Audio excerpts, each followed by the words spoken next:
जय हिंद बच्चों, बहुत बहुत नमस्कार। आज इलेक्ट्रोकेमिस्ट्री क्लास 12th की लेक्चर सीरीज में लेके आए हैं हम चौथा लेक्चर, जिसमें हम बात करेंगे इलेक्ट्रोकेमिकल सीरीज के बारे में।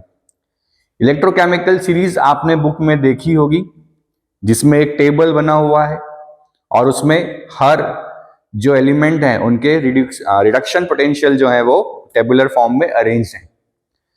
बेसिकली इलेक्ट्रोकेमिकल सीरीज आप क्लास 10th में भी पढ़ चुके हैं, पर वहां पे आपके साथ धोखा हुआ था, जिसको हमने मेटल एक्टिविटी सीरीज के फॉर्म में पढ़ा था। कुछ अगर आपको याद हो तो ऐसा कुछ निमोनिक हमने पढ़ा था कि करीना ने कार मांगी अल्टोजेन फरारी, फिर भी हाई क्यू मिली सिल्वर प्लेटेड ऑडी। तो रिएक्टिविटी सीरीज जिसमें डिस्प्लेसमेंट रिएक्शन का कॉन्सेप्ट आपने पढ़ा था कि जो ज्यादा रिएक्टिव है वो लेस रिएक्टिव को डिस्प्लेस करता है। तो वहां पे आपके साथ धोखा हुआ था, छल कपट हुआ था कि ऐसा क्यों होता है, इसके बारे में कोई बात नहीं की थी। यहां पे हम ये देखेंगे कि क्यों, किस तरीके से ये सीरीज जो बनती है, इसमें कौन अच्छा ऑक्सीडाइजिंग एजेंट है, कौन स्ट्रॉन्ग रिड्यूसिंग एजेंट है। जैसा हमें पता है lithium aluminium hydride strongest reducing agent है। तो क्यों ये होता है, इसको हम बड़े कॉन्सेप्चुअली यहाँ पे समझेंगे। अब एग्जाम में क्वेश्चन की बात करें तो उस टेबल की वैल्यू हमें याद नहीं रखनी है। बहुत सारे आपको कोड्स इंटरनेट पे मिल जाएंगे वो सीरीज को निमोनिक्स के फॉर्म में याद करने के लिए, पर हम बात करेंगे कॉन्सेप्चुअल क्वेश्चंस की कि कैसे, किस तरीके से उस टेबल का यूज करके हम क्वेश्चन को सॉल्व करेंगे। ठीक है, तो चलिए स्टार्ट करते हैं आज का हमारा लेक्चर, जो कि है इलेक्ट्रोकेमिकल सीरीज पे। ये इलेक्ट्रोकेमिस्ट्री का एक फर्स्ट पार्ट खत्म होने वाला है। अभी तक आपने डेनियल सेल पढ़ा, आपने स्टैंडर्ड रिडक्शन पोटेंशियल पढ़ा, आपने सेल पोटेंशियल निकालना सीखा, नर्स्ट इक्वेशन, गिब्स एनर्जी। तो ये उस पार्ट का लास्ट टॉपिक है। सेकेंड पार्ट जो है हमारा कंडक्टिविटी पे होगा और थर्ड पार्ट जो है वो इलेक्ट्रोलिटिक सेल पे होगा। तो कॉपी और पेन निकाल लीजिए, नोट्स बनाना स्टार्ट कीजिए। तो आज स्टार्ट करते हैं इलेक्ट्रोकेमिकल सीरीज को और उसके एप्लीकेशन पार्ट को।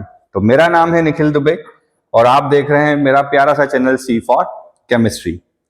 तो क्या होती है इलेक्ट्रोकेमिकल सीरीज?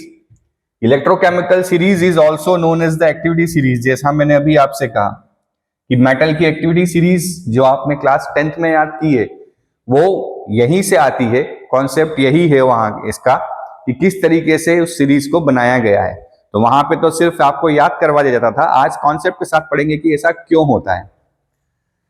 तो it is a list of elements arranged bye their standard electrode potential.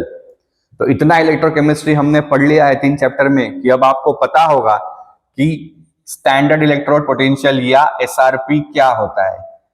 एक बार रिकॉल कर लें, कॉन्सेंट्रेशन 1 मोलर होना चाहिए, टेम्परेचर 298 केल्विन होना चाहिए और प्रेशर 1 एटमॉस्फेरिक प्रेशर होना चाहिए। इन कंडीशंस पे जो पोटेंशियल जब हम निकालते हैं उसे क्या कहा जाता है? Standard reduction potential. किसकी हेल्प से निकालते थे? तो याद कीजिए, हम निकालते थे इसको with the help of she. Remind करें तो डेनियल सेल में हमने देखा था कि zinc 2 plus by gaining 2 electron convert होता है जिंक सॉलिड में, और इसके क्रॉस जो स्टैंडर्ड रिडक्शन पोटेंशियल निकल के आता था इट वॉज -0.76 वोल्ट। माइनस का वैल्यू ये बताता है हमें कि यहां पे इसे अपना रिडक्शन पसंद नहीं है। देखिए, हमें अगर कोई चीज पसंद नहीं है तो उसके लिए हम नेगेटिव हो जाते हैं। तो यहाँ पे अगर रिडक्शन पोटेंशियल नेगेटिव है, इसका मतलब zinc don't want to be reduced itself. वो अपने आप को रिड्यूस नहीं करना चाहता, वो अपने आप को ऑक्सीडाइज करना चाहता है, इसलिए उसका रिडक्शन पोटेंशियल नेगेटिव है। और अगर इसको पलट देंगे तो उसका ऑक्सीडेशन पोटेंशियल क्या हो जाएगा? पॉजिटिव हो जाएगा। ठीक है, तो इलेक्ट्रोकेमिकल सीरीज एक एक्टिविटी सीरीज है जिसमें एलिमेंट को अरेंज किया है with the help of their reduction potential values. उनकी रिडक्शन पोटेंशियल वैल्यू के हिसाब से हमने उसको अरेंज किया है। चलिए कुछ इसके एग्जांपल्स देखते हैं मेन, फिर हम पूरी सीरीज के बारे में बात करेंगे। इस सीरीज में आप जब देखेंगे इसको टेबल फॉर्म में, तो सबसे नीचे लिथियम मिलेगा और सबसे ऊपर आपको फ्लोरीन मिलेगा। तो अगर लिथियम के लिए यहां पे हम रिएक्शन लिखें Li+1 electron convert into the lithium, कि लिथियम जब एक इलेक्ट्रॉन गेन करके लिथियम सॉलिड में कन्वर्ट होगा तो इसका जो सेल रिप्रेजेंटेशन होगा it will B E0 Li plus 2Li, और जो इसका वोल्टेज होता है reduction potential it is -3.05 volt. तो आप देख सकते हो कि लिथियम एक इलेक्ट्रॉन गेन करके लिथियम बना रहा है और इसके अक्रॉस रिडक्शन पोटेंशियल नेगेटिव आ रहा है। इसका मतलब लिथियम खुद को रिड्यूस करना नहीं चाहता। लिथियम खुद को रिड्यूस करना नहीं चाहता, क्यों? क्योंकि उसके क्रॉस जो रिडक्शन पोटेंशियल है वो कैसा आ रहा है? नेगेटिव आ रहा है। फिर हम चलें तो बहुत सारे आपको मिलेंगे। फिर जो हमारे काम का है वो हम देखते हैं zinc, Zn2 plus by gaining 2 electron convert होता है किसमें? जिंक में। रिप्रेजेंटेशन कैसे किया जाएगा? E0 Zn2 प्लस से Zn, इसके अक्रॉस जो वैल्यू होता है इट विल बी -0.76 वोल्ट। तो यहां भी हम समझ पा रहे हैं कि जिंक को भी अपना खुद का रिडक्शन पसंद नहीं है। फिर हम बात करें, फिर बीच में यहां पे कुछ मिलेगा, Fe ले लेते हैं, आयरन। अच्छा, हम वही कंसिडर कर रहे हैं जो बहुत मोस्टली हम यूज करते हैं, फ्रिक्वेंटली हम यूज करते हैं। तो Fe2 plus by gaining 2 electron it will be convert into the Fes। कैसे रिप्रेजेंट करेंगे इसको? E0 Fe2 प्लस से Fe, इसके अक्रॉस जो सेल पोटेंशियल होता है इट विल बी -0.45 वोल्ट या -0.4544 वोल्ट भी देखने को मिलता है। फिर हाइड्रोजन, बीच में फिर इसके बहुत सारे 2H plus by gaining 2 electron it will be convert into the hydrogen. लिखेंगे कैसे इसको? E0 H प्लस से H, इसके अक्रॉस जो पोटेंशियल हमें देखने को मिलता है इट इज 0.00 वोल्ट। और यही हमारा क्या होता है? एक रेफरेंस वोल्टेज होता है जिसके रिस्पेक्ट में हम कैलकुलेशन करते हैं। ठीक है, फिर इसके नीचे हम चलें, बहुत सारे मिलेंगे देखने को। Important, copper 2 plus 2 electron convert हो रहा है किसके अंदर? Cu के अंदर। लिखा कैसे जाएगा? E0 Cu2 प्लस से Cu, और यहां पे सेल पोटेंशियल जो मिलता है इट विल बी +0.34 वोल्ट। इसका मतलब कॉपर जो है वो अपने आप को रिड्यूस होने देना चाहता है, इसलिए इसका सेल पोटेंशियल क्या है? पॉजिटिव।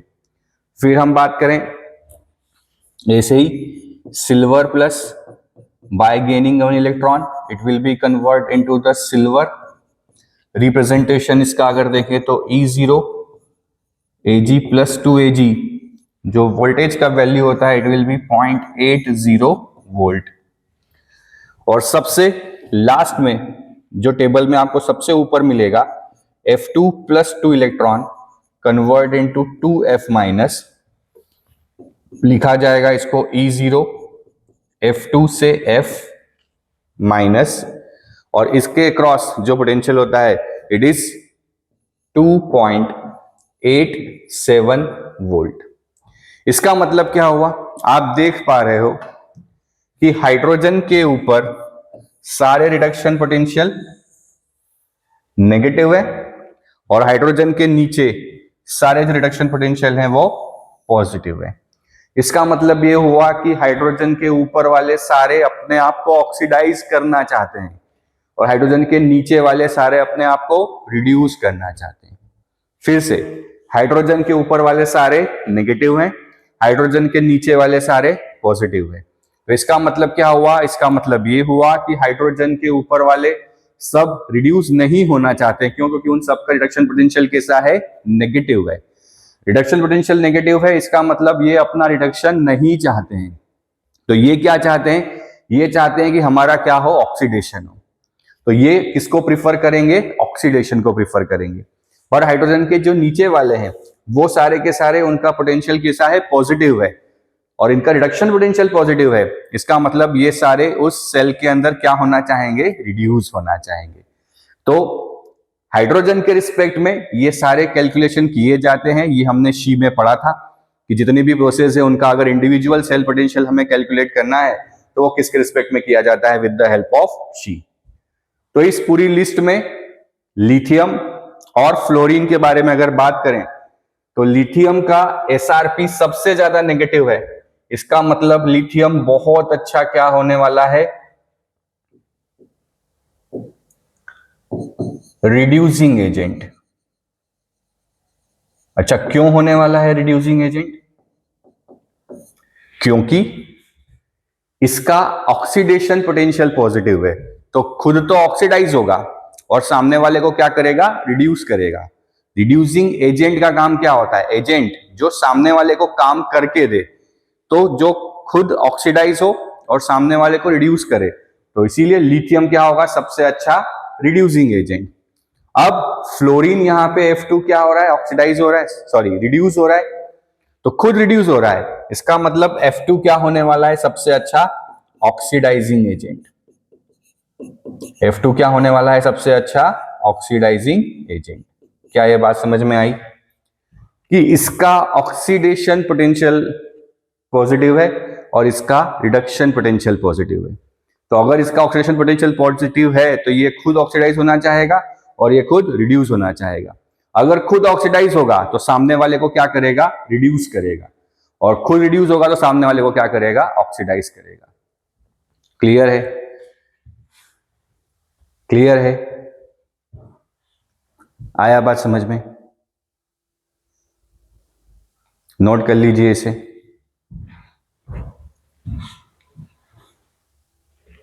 इसका मतलब क्या हुआ, इसका मतलब ये हुआ, अलग कर लेते हैं, कि यहां से यहां अगर हम चलें तो tendency to get reduced increase हो रही है। टेंडेंसी टू गेट रिड्यूस क्या हो रही है, इंक्रीज हो रही है। मतलब खुद के रिडक्शन होने की टेंडेंसी क्या हो रही है, इंक्रीज हो रही है। और अगर ये इंक्रीज हो रही है, इसका मतलब ये किसके जैसे काम कर रहे हैं, ऑक्सीडाइजिंग एजेंट की जो टेंडेंसी है वो टेंडेंसी भी क्या हो रही है, इंक्रीज हो रही है। कि खुद के रिड्यूस होने की टेंडेंसी इंक्रीज हो रही है तो ऑक्सीडाइजिंग एजेंट की टेंडेंसी बढ़ रही है। अगर हम यहां से यहां चले तो क्या हो रहा है, टेंडेंसी टू गेट ऑक्सीडाइज्ड, खुद के ऑक्सीडाइज होने की टेंडेंसी इंक्रीज हो रही है, तो कौन सा कैरेक्टर इंक्रीज हो रहा है, रिड्यूसिंग नेचर जो है वो इंक्रीज हो रहा है। रिड्यूसिंग एजेंट का इंक्रीज कैरेक्टर जो है वो इंक्रीज हो रहा है। ठीक है। अच्छा, क्वेश्चन में आपको बोलेगा कि बताओ किसका रिड्यूसिंग पावर ज्यादा है। रिड्यूसिंग पावर का मतलब कौन अच्छा रिड्यूसिंग एजेंट है। ठीक है, बोला किसका ऑक्सीडाइजिंग पावर ज्यादा है। ऑक्सीडाइजिंग पावर का मतलब कौन अच्छा ऑक्सीडाइजिंग एजेंट है। क्लियर है? तो ऊपर से नीचे हम जब चल रहे हैं तो रिड्यूस होने की टेंडेंसी बढ़ रही है, मतलब ऑक्सीडाइजिंग एजेंट की टेंडेंसी जो है वो इंक्रीज हो रही है। नीचे से ऊपर चले तो ऑक्सीडाइज होने की टेंडेंसी इंक्रीज हो रही है, मतलब रिड्यूसिंग एजेंट की टेंडेंसी जो है वो इंक्रीज हो रही है। नोट कर लीजिए इसे, जल्दी से नोट कर लीजिए इसे।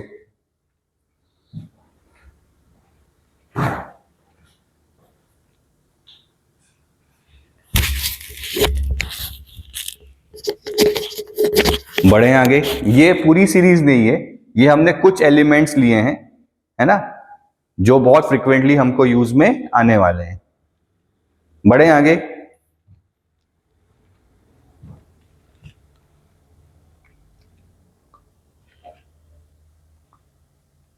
तो Li+ जो है वो क्या हो गया, सबसे बेस्ट रिड्यूसिंग एजेंट।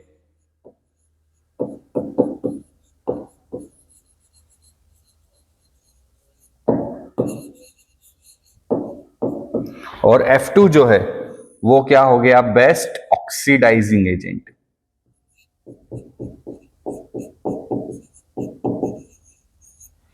सबसे अच्छा ऑक्सीडाइजिंग एजेंट कौन सा, F2, और सबसे अच्छा रिड्यूसिंग एजेंट कौन सा, Li+। क्लियर है? आया समझ में? बढ़े आगे। चलिए क्वेश्चन ही करते हैं सीधे इसी पे बेस्ड, कि स्टैंडर्ड इलेक्ट्रोड पोटेंशियल वैल्यूज हमें गिवन है,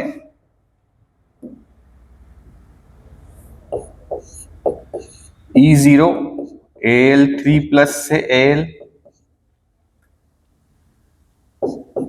E0 Ag प्लस से Ag,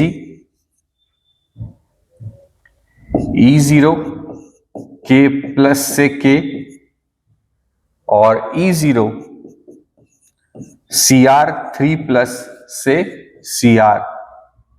इनका वैल्यू हमें गिवन है रिस्पेक्टिवली -1.66 वोल्ट,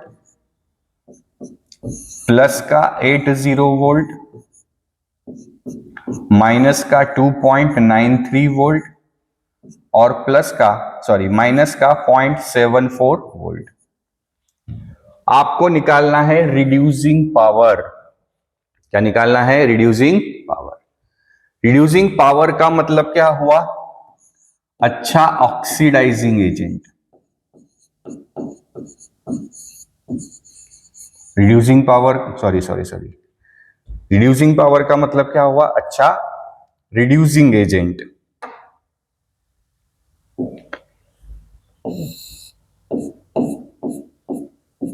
रिड्यूसिंग पावर का मतलब क्या हुआ बच्चों? अच्छा रिड्यूसिंग एजेंट। ऑक्सीडाइजिंग बार बार याद आ रहा है, क्या बात है। सबसे रिड्यूसिंग पावर का मतलब अच्छा रिड्यूसिंग एजेंट। और अगर अच्छा रिड्यूसिंग एजेंट है तो खुद का क्या प्रिफर करेगा बच्चों? ऑक्सीडेशन। क्या प्रिफर करेगा? ऑक्सीडेशन। क्लियर है? क्या प्रिफर करेगा? ऑक्सीडाइजिंग। खुद का ऑक्सीडेशन प्रिफर करेगा। क्लियर है? क्या ये बात समझ में आई? रिड्यूसिंग पावर का मतलब क्या हुआ? रिड्यूसिंग एजेंट के जैसे काम करना है तो खुद का क्या करेगा? ऑक्सीडेशन करेगा। तो ये तो सारे रिडक्शन पोटेंशियल दिए हैं। तो जिसका ऑक्सीडेशन मोर एसओपी, जिसका ऑक्सीडेशन पोटेंशियल ज्यादा होगा वो बहुत अच्छा रिड्यूसिंग एजेंट होगा। तो इसको रिवर्स कर दें तो इन सबके एसओपी क्या हो जाएंगे? 1.66 माइनस का 0.80 वोल्ट, प्लस का 2.93 वोल्ट और प्लस का 0.74 वोल्ट। तो सबसे ज्यादा एसओपी किसका है? के का। तो सबसे अच्छा रिड्यूसिंग एजेंट कौन हो गया? के प्लस से के। उसके बाद Al3 प्लस से Al वाला, देन Cr3 प्लस से Cr और फोर्थ नंबर पे कौन आ जाएगा? Ag प्लस से Ag। क्या ये बात समझ में आई? रिड्यूसिंग पावर का मतलब क्या हुआ? बहुत अच्छा रिड्यूसिंग एजेंट। कि सामने वाले को रिड्यूस करने की उसकी टेंडेंसी क्या है? रिड्यूसिंग पावर मतलब सामने वाले को रिड्यूस करने की टेंडेंसी। तो हम क्या देखेंगे? उसका ऑक्सीडेशन पोटेंशियल। तो जिसका ऑक्सीडेशन पोटेंशियल सबसे ज्यादा होगा वो अच्छा क्या होगा? रिड्यूसिंग एजेंट होगा। नोट कर लीजिए इसे।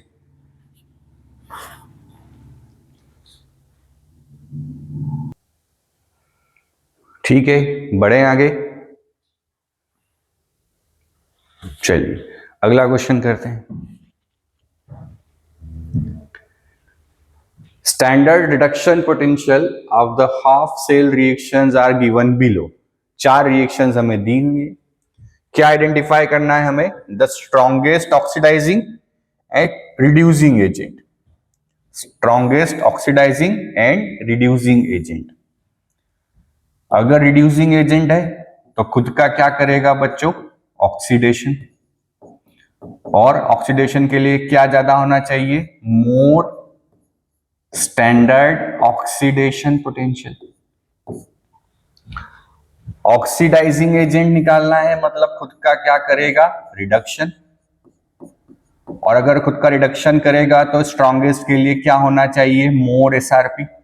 जिसका रिडक्शन पोटेंशियल सबसे ज्यादा होगा वो बहुत अच्छा ऑक्सीडाइजिंग एजेंट होगा। तो यहां पे हमें सारे के सारे रिडक्शन पोटेंशियल दिए। तो सबसे स्ट्रॉन्गेस्ट कौन है रिडक्शन में? दिख रहा है हमें F2 प्लस का 2.85। तो सबसे स्ट्रॉन्गेस्ट ऑक्सीडाइजिंग एजेंट कौन हो गया? F2। सबसे बकवास कौन है?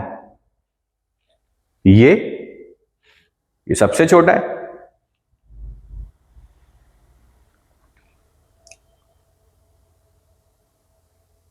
अब स्ट्रॉन्गेस्ट ऑक्सीडाइजिंग एजेंट तो पता चल गया। रिड्यूसिंग एजेंट के लिए क्या करना पड़ेगा? रिड्यूसिंग एजेंट के लिए हम इस चीज को पलट दें तो क्या होगा? सारे जो ऑक्सीडेशन पोटेंशियल हैं वो नेगेटिव हो जाएंगे। तो फर्स्ट रिएक्शन के लिए क्या बन जाएगा? माइनस का 2.85 एसओपी हम देखें। सेकंड के लिए क्या बन जाएगा? माइनस का 1.36। थर्ड के लिए क्या बन जाएगा? माइनस का 1.06। फोर्थ के लिए क्या बन जाएगा? माइनस का 0.53। तो सबसे बड़ा एसओपी ये है। याद रखो, नेगेटिव में बड़ी वैल्यू छोटी होती है, छोटी वैल्यू बड़ी होती है। तो I2 का रिडक्शन है, तो ऑक्सीडेशन किसका है बच्चों? I माइनस का। तो 2Y माइनस कन्वर्ट हो जाएगा किसमें? I2 plus 2 electron. तो सबसे अच्छा रिड्यूसिंग एजेंट कौन होगा? I minus. तो F2 सबसे अच्छा रिड्यूसिंग एजेंट और I माइनस सबसे अच्छा ऑक्सीडाइजिंग एजेंट। सॉरी, F2 सबसे अच्छा ऑक्सीडाइजिंग एजेंट और I माइनस सबसे अच्छा रिड्यूसिंग एजेंट। क्यों? क्योंकि F2 का SRP ज्यादा है और I माइनस का SOP ज्यादा है। तो जितना रिडक्शन पोटेंशियल ज्यादा उतना ऑक्सीडाइजिंग बिहेवियर ज्यादा, ऑक्सीडाइजिंग एजेंट का कैरेक्टरिस्टिक ज्यादा, और जितना ऑक्सीडेशन पोटेंशियल ज्यादा उतना रिड्यूस एजेंट की टेंडेंसी ज्यादा। तो F2 and I minus. Clear है? आया समझ में? बढ़े आगे। चलिए कीजिए, खुद से कीजिए फटाफट से। क्या आंसर आएगा जल्दी से बताइए।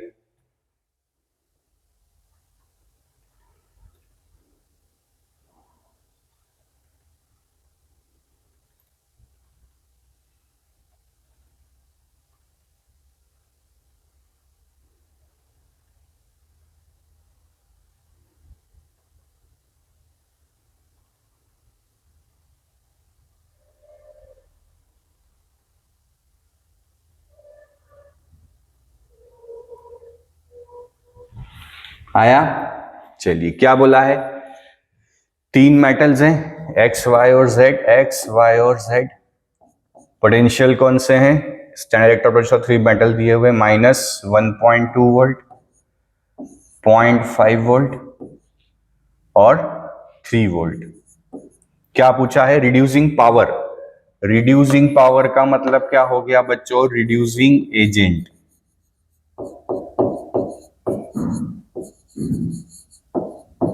अब ये सारे एसआरपी दिए हैं, स्टैंडर्ड पोटेंशियल दिए ना। स्टैंडर्ड पोटेंशियल हमेशा कौन सा होता है? रिडक्शन होता है। तो एसआरपी दिए हैं, तो एसआरपी से हमें क्या मिलेगा? मोर ऑक्सीडाइजिंग एजेंट की टेंडेंसी। तो जिसका एसआरपी सबसे ज्यादा वो सबसे अच्छा ऑक्सीडाइजिंग एजेंट। तो क्या हो जाएगा? सबसे अच्छा oxidising agent Z, then Y, then X। तो ये तो हो गया ऑक्सीडाइजिंग एजेंट की टेंडेंसी।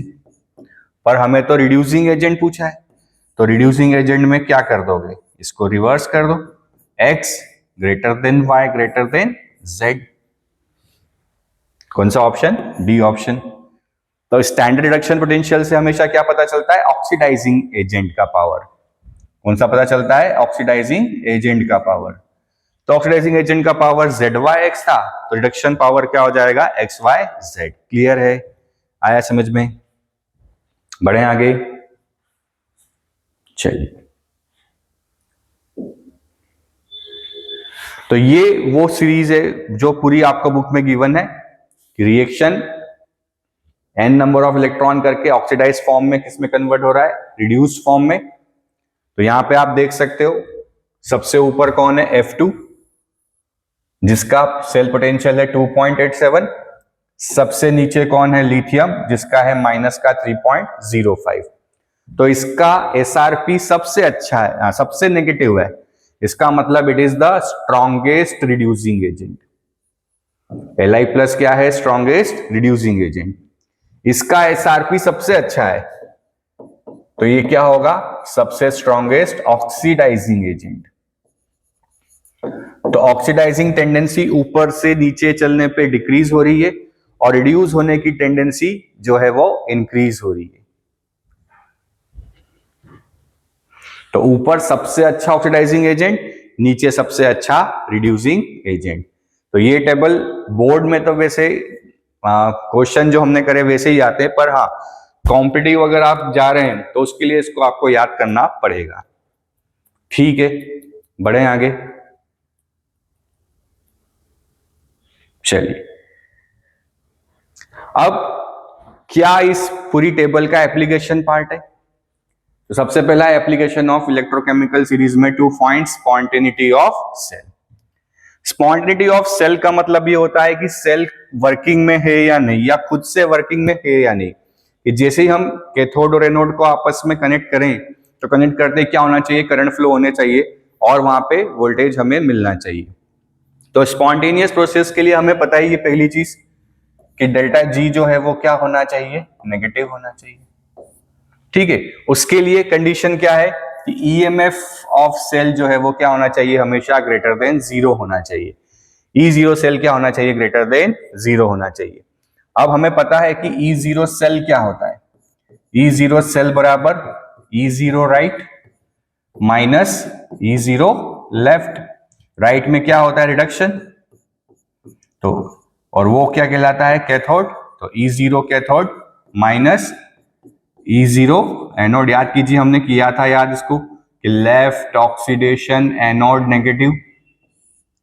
तो एनोड लेफ्ट में और कैथोड राइट में, तो E0 cathode minus E0 anode. तो अगर E0 सेल है तो क्या हो जाएगा? E0 सेल की जगह वैल्यू पुट करें, E0 cathode minus E0 anode greater than 0। तो E0 कैथोड ग्रेटर देन क्या होना चाहिए? E0 anode. ठीक है, E0 कैथोड क्या होना चाहिए? Greater than E0 anode. इसका मतलब कैथोड जो है शुड प्लेस्ड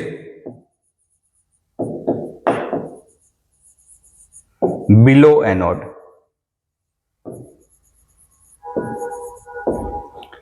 कैथोड जो है वो किसके नीचे होना चाहिए? एनोड के नीचे होना चाहिए।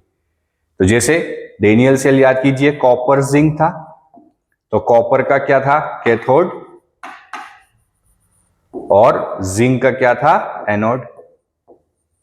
देखे जरा हम, ये रही टेबल, ये रहा हमारा कॉपर,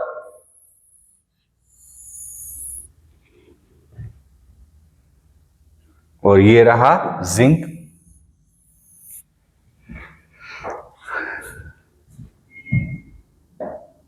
तो ये रहा कॉपर और ये रहा जिंक। तो अगर रिडक्शन पावर के हिसाब से बात करें तो ये क्या होगा? नीचे आएगा किसके? कॉपर के। क्लियर है? आई बात समझ में? अगर हम ऐसे चलें इसको, सबसे पहले लिथियम ले लें और उसके बाद सबसे लास्ट में F2 लें, तो कैथोड जो है वो कहाँ आएगा? नीचे आएगा, क्योंकि रिफरेंस किसका है? हाइड्रोजन का। तो हाइड्रोजन के ऊपर वाले नेगेटिव और नीचे वाले सब पॉजिटिव। ठीक है,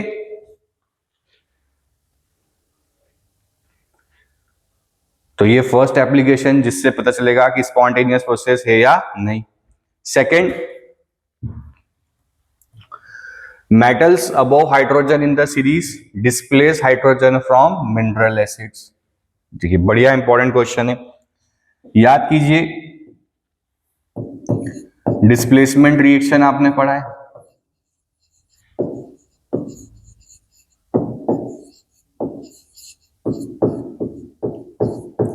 कि अगर कॉपर रिएक्ट करता है जिंक सल्फेट के साथ तो क्या होगा, और जिंक अगर रिएक्ट करता है कॉपर सल्फेट के साथ तो क्या होगा।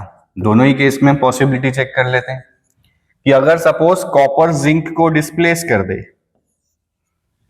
तो क्या बन जाएगा? CuSO4 plus Zn।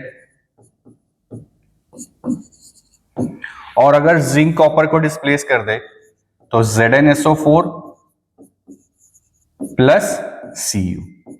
चलिए देखते हैं इनमें से कौन सा रिएक्शन फिजिबल है, कौन सा रिएक्शन फिजिबल नहीं है। कॉपर का ऑक्सीडेशन स्टेट यहां पे कितना है, 0। जिंक सल्फेट में सल्फेस -2 होता है, तो जिंक के ऊपर कितना हो जाएगा, +2। इधर देखें तो सल्फेट -2, तो कॉपर पे क्या हो गया, +2, और जिंक पे क्या हो गया, 0। तो कॉपर 0 से हो गया है +2, कॉपर क्या हो गया है 0 से +2, मतलब कॉपर का क्या हो गया यहां, ऑक्सीडेशन, और जिंक का क्या हो गया यहां पे, रिडक्शन। इस प्रोसेस में जिंक का ऑक्सीडेशन और कॉपर का रिडक्शन।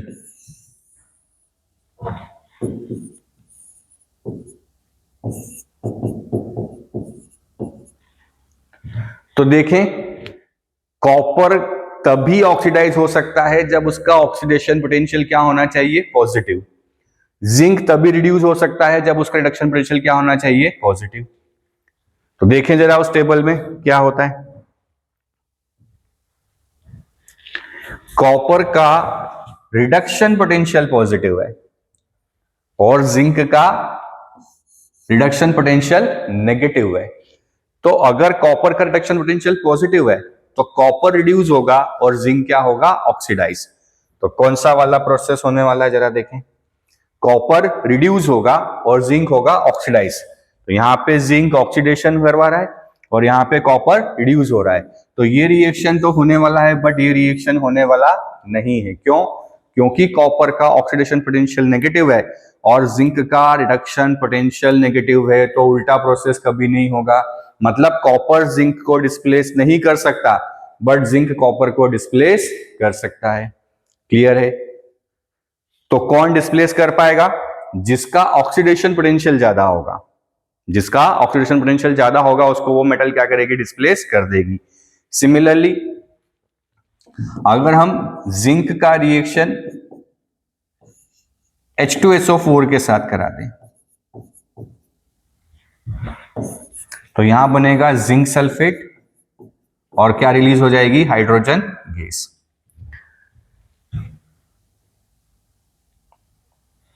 जिंक 0, यहां पे कितना हो गया, +2, हाइड्रोजन यहां +1, यहां क्या हो गया, 0। तो जिंक ऑक्सीडाइज और हाइड्रोजन रिड्यूस। तो हमें पता है जिंक का ऑक्सीडेशन पोटेंशियल कितना होता है, 0.76 वोल्ट, और हाइड्रोजन का कितना होता है, 0.00 वोल्ट। तो ये एसआरपी की अगर हम बात करें तो जिंक का एसआरपी -0.76 और हाइड्रोजन का 0। तो एसआरपी ज्यादा किसका है, हाइड्रोजन का। तो हाइड्रोजन क्या होगा, रिड्यूस होगा। तो इसीलिए हाइड्रोजन +1 से क्या जा रहा है, 0, तो हाइड्रोजन गैस रिलीज हो रही है। बट अगर यहां पे हम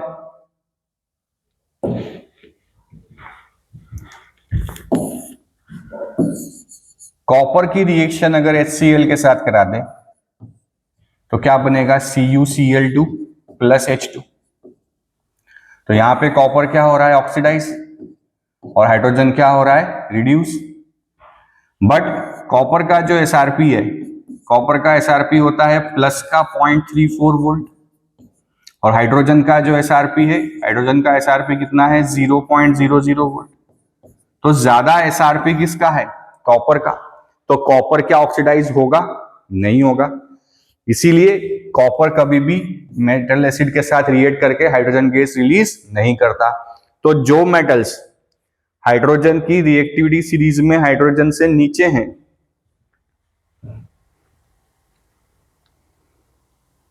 है ना, ये जो है, कहां गया हाइड्रोजन, ये रहा, जो हाइड्रोजन से नीचे हैं, ठीक है, वो कभी भी हाइड्रोजन को यहां पे रिप्लेस नहीं कर सकती। ये उल्टी बनी हुई है टेबल। यहां ऊपर की बात एसआरपी की बात करेंगे। जिसका एसआरपी हाइड्रोजन से ज्यादा है वो हाइड्रोजन को डिस्प्लेस नहीं कर सकता, और जिसका एसआरपी हाइड्रोजन से कम है वो क्या करेगा, उसको डिस्प्लेस कर देगा। क्लियर है? अगर हम in terms of SRP table देखें तो ये हाइड्रोजन है, हाइड्रोजन के ऊपर वाले कभी भी इसको डिस्प्लेस नहीं कर पाएंगे, और नीचे वाले क्या करेंगे, उसको डिस्प्लेस कर देंगे। ठीक है, आया समझ में?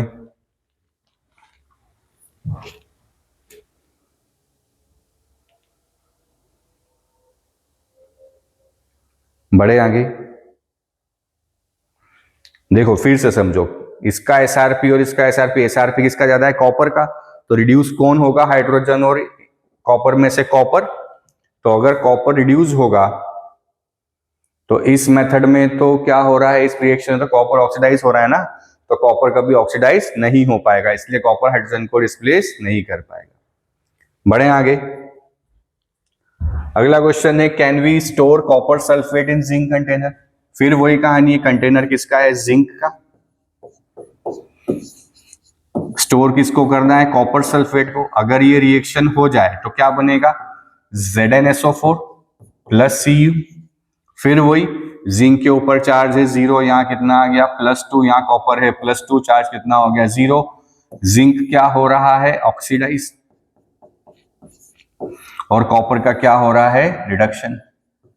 तो बिल्कुल सही है, जिंक का ऑक्सीडेशन पोटेंशियल ज्यादा होता है, कॉपर का रिडक्शन पोटेंशियल ज्यादा होता है। दोनों के प्रोसेस में जो है ऑक्सीडेशन पोटेंशियल इसका ज्यादा, तो ये ऑक्सीडाइज होना चाहेगा और कॉपर सल्फेट रिड्यूस होना चाहेगा। तो दोनों के फेवर का काम हो रहा है, दोनों के फेवर का काम हो रहा है, इसलिए ये आपस में रिएक्शन करने लगेंगे। तो जो जिंक का कंटेनर है वो कॉपर सल्फेट के साथ रिएक्शन करने लगेगा, और रिएक्शन करने लगेगा तो फिर क्या होगा? डिस्प्लेसमेंट रिएक्शन होने लग जाएगी। इसलिए हम उसको स्टोर करके नहीं रख सकते। स्टोर तभी कर सकते हैं जब ये दोनों आपस में कोई रिएक्शन ना करें। क्या इतनी बात समझ में आई? कि तभी उसको रखा जा सकता है जब वो आपस में रिएक्शन ना करें। क्लियर है? नोट करते जाइए।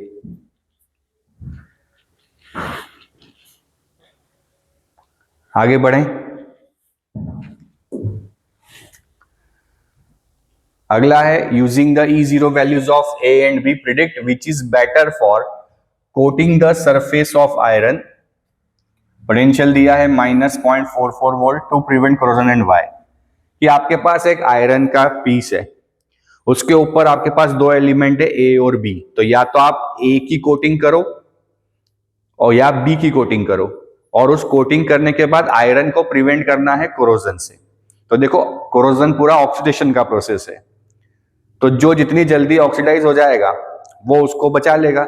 तो अगर हमें आयरन को बचाना है तो हमें उसकी कोटिंग करनी पड़ेगी जिसका ऑक्सीडेशन पोटेंशियल आयरन से ज्यादा है। ठीक है, फिर से, अगर हमें आयरन को प्रिवेंट करना है कोरोजन से तो हमें उसकी कोटिंग करनी पड़ेगी जिसका ऑक्सीडेशन पोटेंशियल आयरन से ज्यादा है। तो यहां पे हमें सब रिडक्शन पोटेंशियल दिए, हमने सबके क्या निकाल लिए? Oxidation potential. तो आयरन का ऑक्सीडेशन पोटेंशियल कितना है? 0.44। अब A का है 2.37 और B का है 0.14। तो किसका पोटेंशियल ऑक्सीडेशन ज्यादा है? A का। तो किसका कोटिंग कर देंगे आयरन के ऊपर? A का। तो जब A का कोटिंग आयरन पे कर देंगे तो वो खुद ऑक्सीडाइज हो जाएगा और आयरन को ऑक्सीडाइज होने से बचा लेगा। इस तरीके से हम उस आयरन को कोरोजन से प्रिवेंट कर सकते हैं। ठीक है, तो ये था बच्चों इलेक्ट्रोकेमिकल सीरीज का हमारा टॉपिक। तो फर्स्ट पार्ट ऑफ इलेक्ट्रोकेमिस्ट्री आज यहाँ खत्म होता है। अगले पार्ट में हम कंडक्टिविटी और कंडक्टिविटी सेल के बारे में बात करेंगे। तो बड़ा इंपॉर्टेंट सा टॉपिक है। ऐसे ही हमको हमारे साथ बने रहिए, पढ़ते रहिए, हंसते रहिए, मुस्कुराते रहिए, लाइक सब्सक्राइब कमेंट शेयर करते रहिए ताकि हमें मोटिवेशन मिलते रहे और हम वीडियो लेक्चर बनाते रहें। Thank you. जय हिंद।